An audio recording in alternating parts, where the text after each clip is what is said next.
গাজা উপত্যকায় যুদ্ধের ধ্বংসস্তূপের নিচে এখনো চাপা পড়ে আছে হাজারো মরদেহ।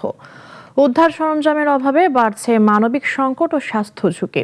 একই সময়ে দখলকৃত ফিলিস্তিনি ভূখণ্ডে সহিংস ইসরায়েলি বসতি স্থাপনকারীদের বিরুদ্ধে নিষেধাজ্ঞা আরোপে প্রস্তুতি নিচ্ছে ইউরোপীয় ইউনিয়ন। গাজায় কি হচ্ছে জানবো ডেস্ক রিপোর্টে। গাজায় যুদ্ধের ভয়াবহতা এখনও থামেনি। ধ্বংসস্তূপের নিচে চাপা পড়ে আছে অন্তত ৮,০০০ ফিলিস্তিনির মরদেহ। গাজার সিভিল ডিফেন্স জানিয়েছে উদ্ধার কাজ চালানোর মতো পর্যাপ্ত ভারী যন্ত্রপাতি নেই, ফলে বহু মরদেহ এখনও ধ্বংসস্তূপের নিচে রয়ে গেছে। প্রতিদিনই নতুন নতুন নিখোঁজ মানুষের তথ্য সামনে আসছে। গাজার সিভিল ডিফেন্সের মুখপাত্র মাহমুদ বাসাল জানান, বর্তমানে যে সরঞ্জাম রয়েছে তা অত্যন্ত পুরনো এবং ব্যাপক, ধ্বংসযোগ্য মোকাবেলার জন্য একেবারেই অপ্রতুল। তিনি বলেন, প্রকৃত মৃতের সংখ্যা আরও বেশি হতে পারে। জাতিসংঘের তথ্য অনুযায়ী গাজা উপত্যকায় এখনও 6,10,00,000 মেট্রিক টনের বেশি ধ্বংসস্তূপ পড়ে রয়েছে।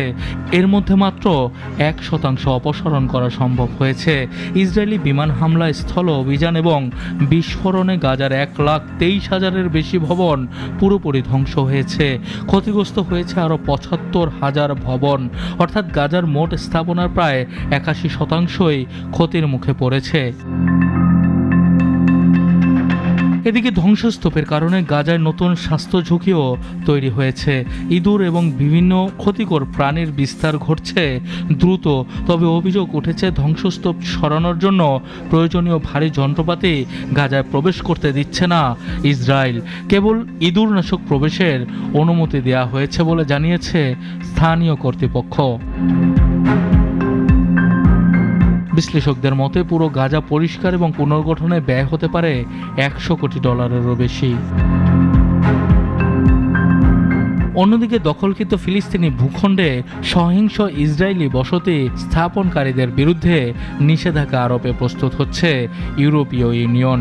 ব্রাসেলসে ইউরোপীয় ইউনিয়নের পররাষ্ট্রমন্ত্রীদের বৈঠকের আগে এ তথ্য জানান ইইউর পররাষ্ট্রনীতি প্রধান কাজা কালাস। এদিকে ফিনল্যান্ড ও নেদারল্যান্ডস সহ কয়েকটি ইউরোপীয় দেশ আরও কঠোর পদক্ষেপের আহ্বান জানিয়েছে।